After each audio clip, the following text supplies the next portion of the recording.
Today we're going to be finishing up Chapter 3 and we're covering Section 3.7, and this is a continuation of talking about functions, and the first thing we want to talk about is one-to-one functions. And a one-to-one function is defined as when there are no two elements of A, the domain, that have the same image, and the image is from the range. So in other words, f of x sub 1 is not equal to f of x sub 2 anytime that x sub 1 does not equal x sub 2. So here's what that means. If your input values, the x values, are not the same, then your output values will also not be the same. Or another way of saying that is, the only time that f of x sub 1 equals f of x sub 2 is if x sub 1 equals x sub 2. So the only time the outputs are the same is if the input values are the same. That's the definition of a one-to-one function. So we can use what is called the horizontal line test to tell if a function is one-to-one. And it's very similar to the vertical line test. We use a vertical line test to tell if something is a function. We use the horizontal line test, and it says that a function is one-to-one if and only if no horizontal line intersects the graph more than once. So the idea is, if you can draw a horizontal line and it intersects the graph more than one time, then that is not a function.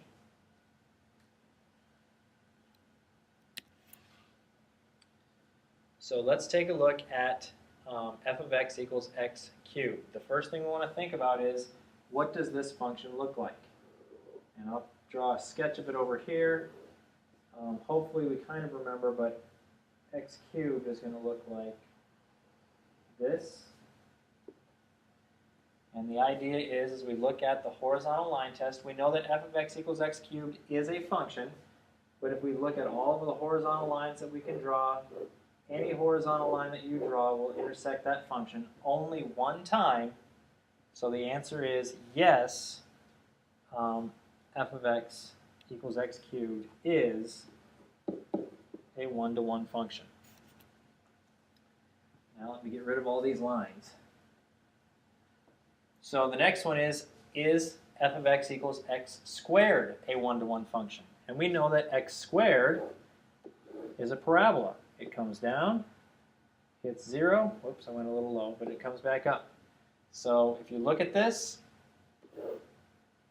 a lot of horizontal lines will intersect that more than one time. Notice it intersects here and here. So since it intersects more than one time, no, it is not a one-to-one function. It is still a function, but it's not one-to-one. Example 3, is f of x equals negative 2x plus 5 a one-to-one function? Well, first let's draw a sketch of it. It's a line, 1, 2, 3, 4, 5. So that's where we're starting. The slope is negative 2. So down 2 and over 1, down 2 and over 1, down 2 and over 1. And as we see that, any horizontal line you draw will intersect that only one time. So yes, that is a one-to-one function. And the nice thing about lines is, if it's a line and it's not a vertical and it's not a horizontal line, then it's going to be one-to-one.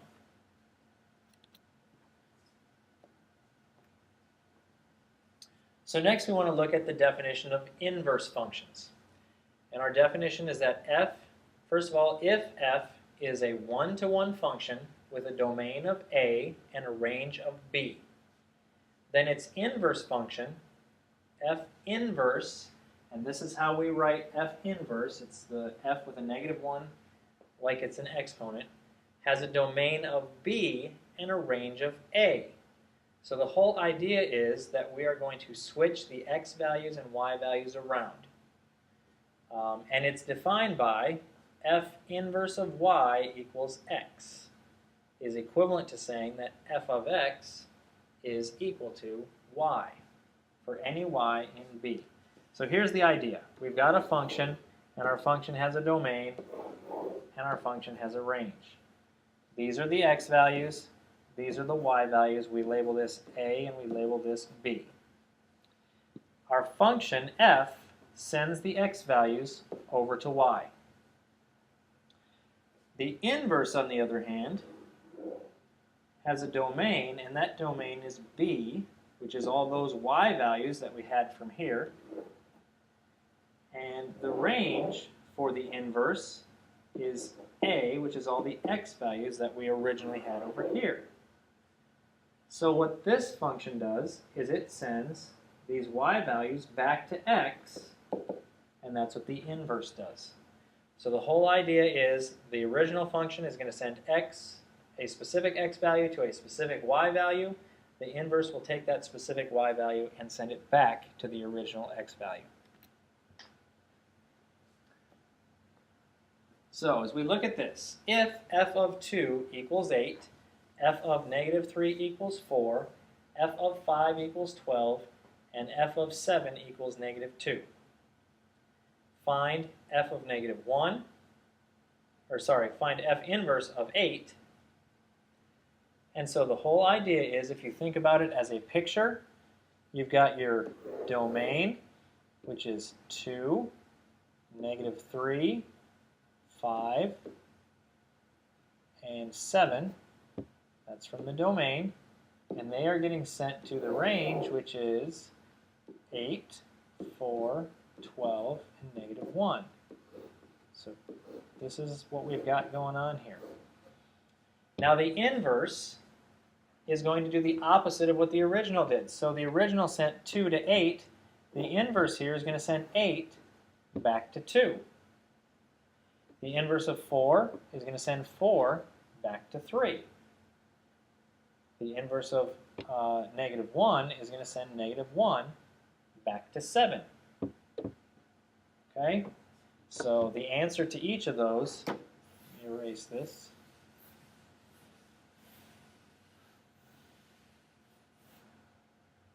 The answer to each of those is that we already said f inverse of 8 will be 2, f inverse of 4 will be negative 3, and since f sends 7 to negative 1, f inverse will send negative 1 back to 7. So that's how inverses work. The original function does something, the inverse undoes it. Which leads us to this property, the property of inverse functions. Let f be a one-to-one function with a domain of a and a range of b. The inverse function, f inverse, satisfies the following cancellation properties. F inverse of f, so in other words, if you apply the f function to x first and then you apply the inverse, the answer will just be x. Or if you apply the inverse first and then f, your answer will just be x. So the idea here is, anytime you apply a function and its inverse, they are going to cancel each other out. That's why this is called these are called cancellation properties. Conversely, we can say that any function f inverse that satisfies these conditions is going to be the inverse of f.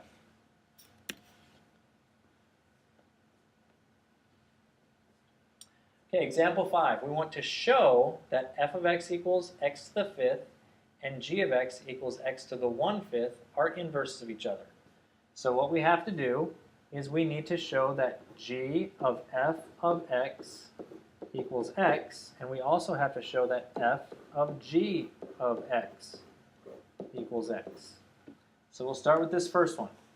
We're going to have g of, and remember f of x, we can replace this with this. So g of x to the 5th. And that will equal, and the g function takes the input value, raises it to the 1/5. So our input value is x to the 5th raised to the 1/5. The rule for taking the power of a power is we multiply them. So it's x to the 5 times 1/5, which is x to the 1st. And so that one checks. The next one, we're trying to show, we know f of g of x is f of x to the 1/5. So it takes the input value and raises it to the 5th power. And so we have x to the 1/5 raised to the 5th.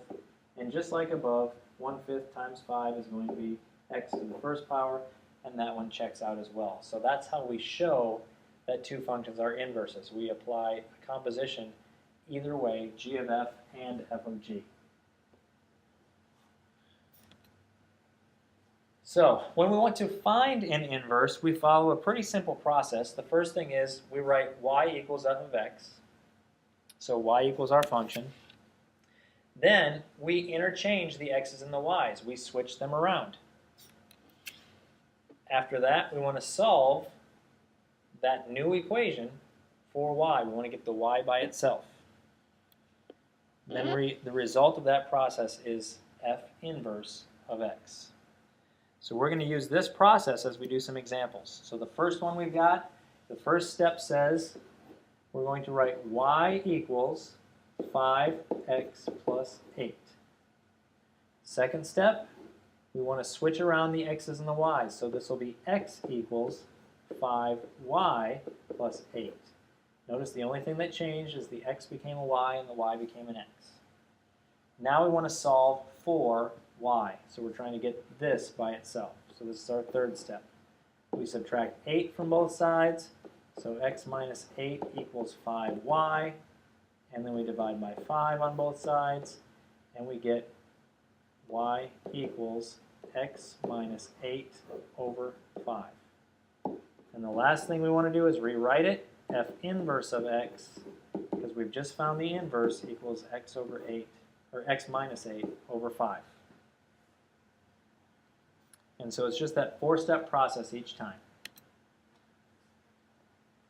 Let's try another one. Step 1. Y equals x to the 5th minus 3 over 2. Step 2, switch the variables around. So now it's y to the 5th minus 3 over 2. Step 3, we want to solve for y. So first we have to multiply by 2. So we have 2x equals y to the 5th minus 3. Then we add 3 to both sides. So 2x plus 3 equals y to the 5th. And then lastly, we take the 5th root of both sides. So y will equal 5th root of 2x plus 3. And then our last step is just to rewrite it in correct inverse form. F inverse of x equals the 5th root of 2x plus 3. And that's our inverse. Again, we have to start with a function that's 1-to-1, and each of these examples has been 1-to-1. Okay, the first thing we want to do is sketch the graph of f of x equals the square root of x minus 3. Now, if we remember, we can make a t-chart for this, and the square root of x minus 3, if we put in the 0, the square root of 0 is, let's just make a t-chart here quickly. So if we put in a 0 and a 1, and then I'm going to use a 4, because those are all nice perfect squares. So the square root of 0 minus 3 is negative 3. The square root of 1 minus 3 is negative 2. The square root of 4 minus 3 is negative 1. So to graph this, here's what we get. 0 comma negative 3 is right here. 1, negative 2 is right here. 4, negative 1 is right here. So our function looks like that. So the next thing we want to do is use that graph to sketch f inverse of x. So remember what happens when we have an inverse. All we do is we switch the x and y values around. So instead of 0, negative 3, we're going to have, for the inverse, negative 3, 0. So negative 3, 0 is right here. Instead of 1, negative 2, we're going to have negative 2, 1. Instead of 4, negative 1, we're going to have negative 1, 4. And we can see that our graph will go through there. The other thing to remember with inverses is, and this will always happen this way, is inverses are always a reflection over the y equals x line. And so this point reflects to here, this point reflects to here, this point reflects to there. And that's what will happen with inverses. They will always be a reflection over the y equals x line. Now our last step that we are asked to do is find the equation of f inverse of x. So that's the algebra that we were just doing. We start out y equals square root of x minus 3. We switch them around, so x equals the square root of y minus 3. We add 3 to both sides to try and get this y by itself. So x plus 3 equals the square root of y. We're going to square both sides. So we get y equals x plus 3 squared. And then our last step is we're going to have f inverse of x equals x plus 3 squared. Now notice y equals x plus 3 squared is a parabola. But if we look at this, we don't see an entire parabola. We only see half of it. So what happens is we have to limit the domain, because remember, the domain of the original becomes the range of the inverse. The range of the original becomes the domain of the inverse. So if we look at the x values that get used for the inverse, notice we only use x values that are greater than or equal to -3. So the way we specify that is our domain is only the x values such that x is greater than or equal to -3. And that's why we only have half of the parabola instead of a full parabola.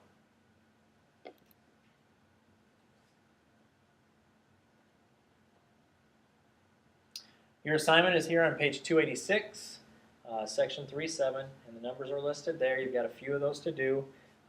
But again, that process of finding inverses algebraically is pretty easy. Just follow those 4 steps.